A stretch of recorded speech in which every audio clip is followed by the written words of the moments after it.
Welcome to episode 10 in October, when I pause for my habit to be patient and listen. October's color is Slow-down Lavender. Our goal for October is to find the patience to be present for cherished moments in your life.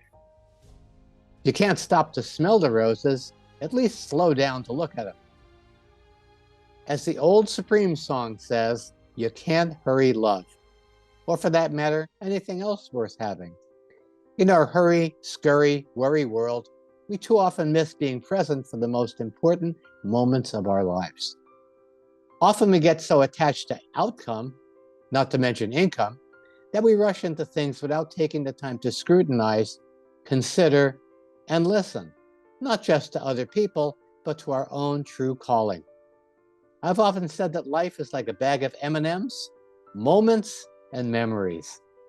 The more present we are in the moment, the more vivid and the more vital the memories. Hi, I'm Steve Bhaerman, and welcome to October's habit-building step along the 12 Habits path, where we focus on passing the peace that surpasses all understanding. Well, my joke is when I heard that the habit for October is be patient and listen, my response was, oh, can we move along to November? Seriously, as a man, as a doer, as someone fundamentally mental, I've had a hard time with patience and with listening. My longtime joke is when God gave out patience, I got tired of waiting in line, so I didn't get any. And yes, I have been invited to a number of Assaholics Anonymous meetings because of my tendency to speak first and listen later. So October might be the most challenging month for me and maybe for you. And the rewards for being patient and listening are many, particularly coming off a very achievement-oriented September focused on doing our best. October is the month to allow the universe to respond to our actions and to make adjustments based on the feedback that we get. Perhaps the best mantra for October is be present. Be present with what the universe presents us. Well, as you learned in our introductory episode to the 12 Habits as the path to mutual enlightenment, this path is a new way to actually put our desire for unity and intentional evolution into real practices. We can grow spiritually while at the same time, when we practice these habits in real life, this is how we achieve what Bruce Lipton calls heaven on earth. And that's why he endorses the 12 Habits path. The best way to get to heaven is to start there, and each one of these habits is a way to establish a heavenly field in our space.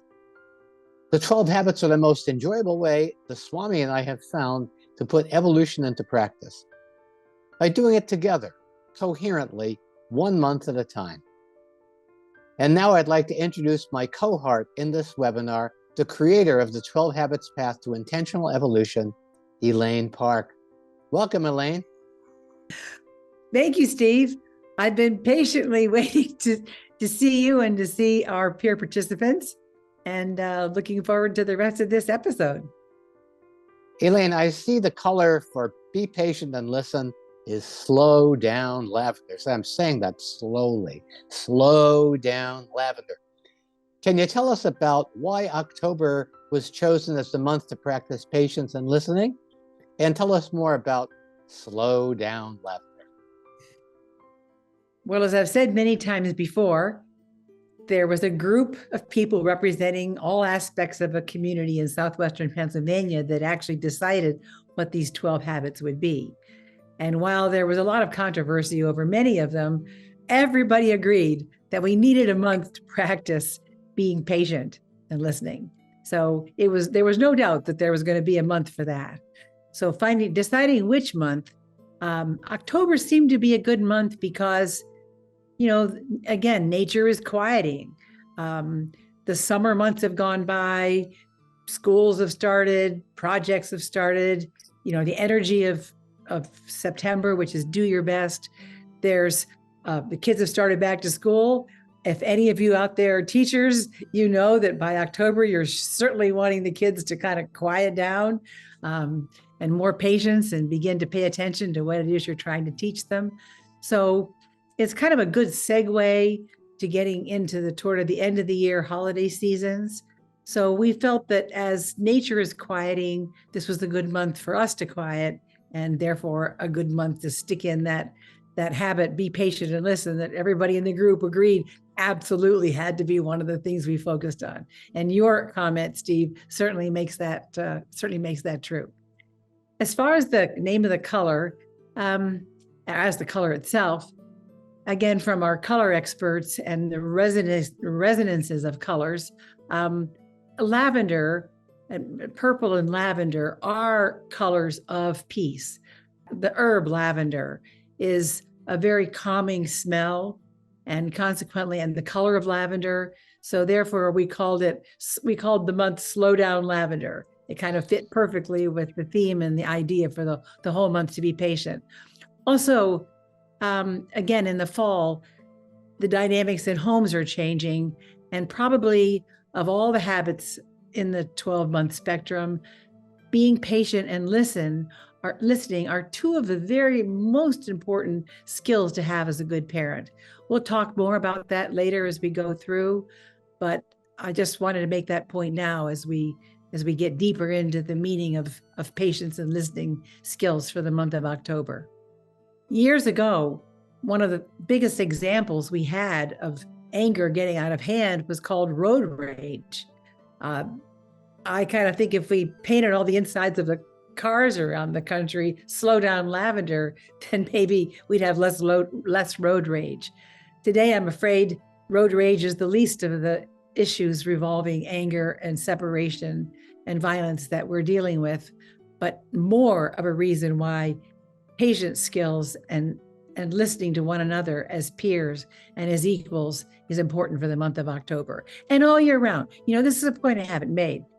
In the book, we say, be patient and listen in October, and then we add the words and all year round. I mean, I don't think anybody thought that we meant you don't do these habits all year round, that we just be patient in October and then we go back to being impatient or whatever that. So I just wanted to make that point. We were talking about parenting skills, and actually I haven't read from the book, but there's a really good piece in the book on parenting for October 23rd. It says, children learn by example, and we are known by our examples. People who teach us how to influence others say that we deliver only 9% of our message with words. Interesting. The rest we deliver with our gestures and our actions. Teaching patience by example is the best way to influence our children. In the car, do your children see you as patient and caring with other drivers on the road? Then there's a quote by Henry Beecher Ward. There is no such thing as preaching patience into people unless you make the sermon so long they have to practice patience while they listen. I hope this sermon for October isn't too long. Elaine, since throughout this, you've mentioned several times your involvement with the Transcendental Meditation movement and how that coherent practice of sending meditators to Washington, D.C. actually impacted crime in that town. And I have to say, I've been to Fairfield, Iowa, which is where it's the center of Maharishi University. And to give you an idea of how challenging it is for even the most evolved people to practice patience, one of the things I remember about Fairfield, Iowa, is that every day at 3 p.m., people go to the dome to meditate. And woe unto anyone who is not speeding to the dome to make sure they get there in time to relax. I found this so hilarious, and everybody there kind of considers that a joke too. So remember, no matter how conscious we are about wanting to be patient and listen, we live in a society that is about hurrying, scurrying, and worrying. So I have to say, I'm one of those people. I can relate. And what's important for me, the way I'm patiently listening for coaching this month, is for me to remember to have my attention out there on what others are saying rather than in here with my own thoughts and concerns. One of the challenges to listening is listening out there is quite often competing with the thoughts that we are having in our head that we want to express to other people. So the other thing is that this gracious space of reflection that we're calling forth in October got me thinking about how the habits build on one another. Now we're at the 10th month of the year. And so I see this as a spiral upward. So I want to offer a review starting in June and how we got to October. So in June, you reached higher. And then in July, you tested yourself by becoming involved. And in August, reflected more deeply to find a new perspective. In September, you were ready to do your best, ready to act in the world. And here in October, we're back to reflection after action. Listening and be patient, stopping the doingness so that you can harvest the bounty of feedback and information that you got in September. Through each of these months, I'm noticing that there is a reverberation of intentional mutual benefit. And as we move through them in time, we see that the understanding and the practice grows. So interestingly, I came up with this in October. The October Be Patient and Listen theme gave me a moment to stop and reflect. And I guess that's why I waited till October to share this insight. I also, I know you've said this, I want to hear more about what you have to say. Elaine, you've said that be patient and listen is really a spiritual practice. So tell us more about that. I would actually take that one step further. I think October's habit to be patient and listen is basically a secular synonym for meditation itself. I mean, what is meditation other than having the patience to take time out of your day so that you go to that special sacred spot or sit and be quiet? I mean, the world is whirling around us. That information that I explained in an earlier segment, that we need to be, practice nutrition in our mental intake. And what better way to practice nutrition in our mental intake than to stop the intake in a meditative mode, clear our mind and allow the wisdom of the universe to come down into our hearts, bringing our ability to be in harmony with the world and with those around us into better focus. So I feel that be patient and listen is very, very, very spiritual.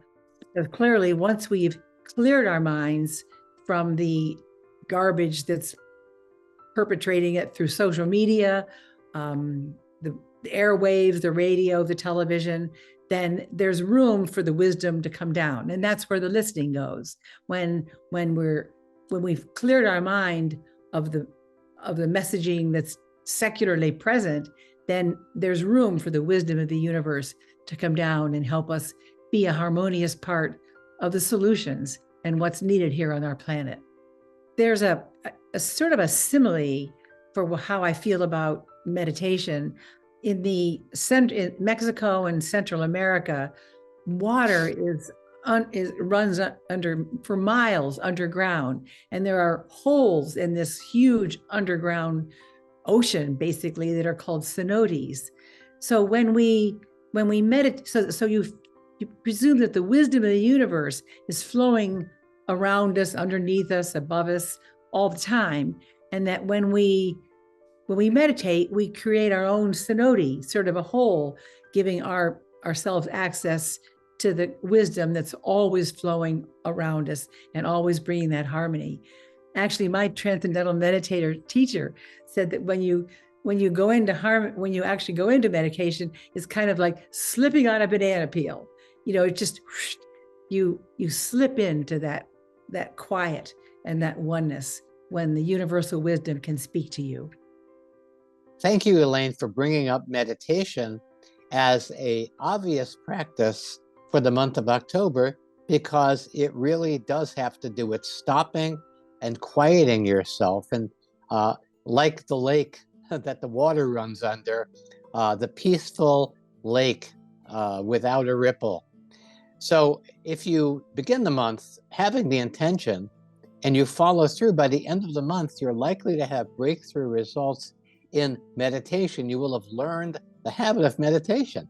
You'll be able to condense this yearly experiment to 1 month by making meditation a habitual practice for this month.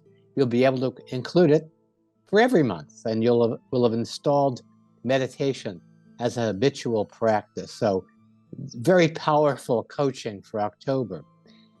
I keep seeing the phrase practice presence when I think of the October habit.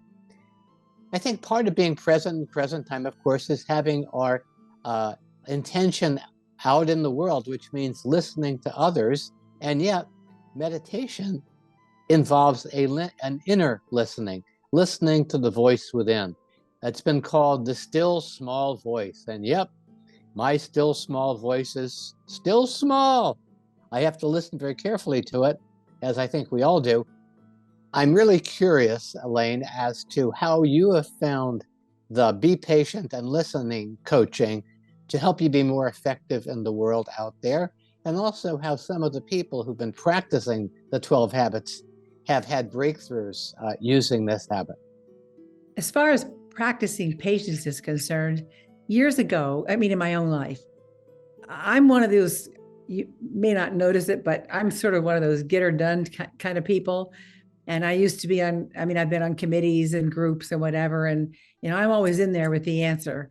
And finally, someone took me aside and gave me a wonderful quote by Benjamin Franklin, which is, diplomacy is the art of letting someone else have your idea. So in order to be able to let someone else have your idea, you have to be patient. You have to be listening. You have to be out so that you're not, how many times have you been upset because you're trying to be in conversation with someone and you know that what they're doing, that they're not even listening to you. They're just picking up pieces of what you say and they're forming their next thought. Or maybe that's been you that's been doing that. This is one of the things you can get better at during the month of October. And be patient and be out focused when you're in a conversation, whether it has to do with business or work or home or family, or of course our children. Be out focused. Stop running the tape in our own mind of what it is we're thinking of and what we have to say, and make sure that we're actually paying attention and listening to the other person's point of view. I think every aspect of society would work better if we were all doing that. And I do think that a large piece underlying the horrible division in the United States today and the separation is that it's not only that we're not telling the truth, or we don't know where truth is anymore, but we're not listening to one another. I reached the point where I wake up in the morning and I still hope that 2 + 2 = 4, because I'm afraid that that's no longer going to be true. But that having been said, patience and listening skills are absolutely key. I spoke before about being a mediator. Patience and listening skills are very important in mediating differences and bringing people together. If we don't listen, if we aren't patient with other people or with children or the people we're working with, then there's no way that we can arrive at the unity that's going to bring this world together. Well, I'm going to turn the table, Steve, and ask you a question, because I'm curious. You've mentioned that patience and listening has been a challenge for you. Why do you think that is? Maybe there are others who are having these kinds of issues who would benefit by what you have to say. Elaine, I think the issue that we're all having is the one that's been the shadow throughout this entire 12 habits practice. And that's the fundamental human issue of separation, the illusion of separation, when the truth is we are all unified at the heart. To address that question, I'm going to have to go back to my friend Bruce Lipton, who talks about how so much of our behavior is programmed. We have the conscious mind that we use to read all the self-help books and watch all the videos and write down our goals and so on. And yet, as Bruce would tell us, 95% of our operations come from the subconscious mind. And if you've studied human history, you know that we are all, in all of our history, there's a lot of trauma. There's a lot of, from living under millennia of domination, we have this fight or flight in our DNA. And yet, because of all of the trauma we've experienced, and having that trauma in our DNA, in our cellular memory, in our cultural memory, we have allowed ourselves to be separate from God, separate from Source, separate from the wisdom of the universe. And in myself, I've identified a fundamentally disconnective belief that I can't trust the universe, so I have to do it all by myself. And that leads to hurry, scurry, worry, busyness, busyness, business. And then, of course, the other part of that racket is, oh, and by the way, I can't trust myself either. I've had to reinstall a new personal spiritual operating system that I can trust. So many of us are caught up in this illusion of separation and feeling that somehow we have to do, and then consequently our whole life can become do. I love that bumper sticker that says, Jesus is coming, look busy. Because there's something about our human nature in this civilization that if somehow things aren't happening for us or not happening as quickly enough, then it's probably because we're lazy or we're not good enough. And sometimes projects are delayed because they have to happen in the right time and right place and in the right way.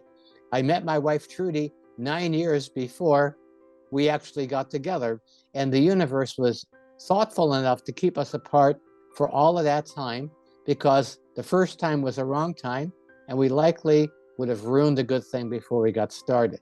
So the second time was the perfect time, and now, 36 years later, we're still together. So part of patience is recognizing that there may be a difference between our time schedule and the ideal universal time schedule.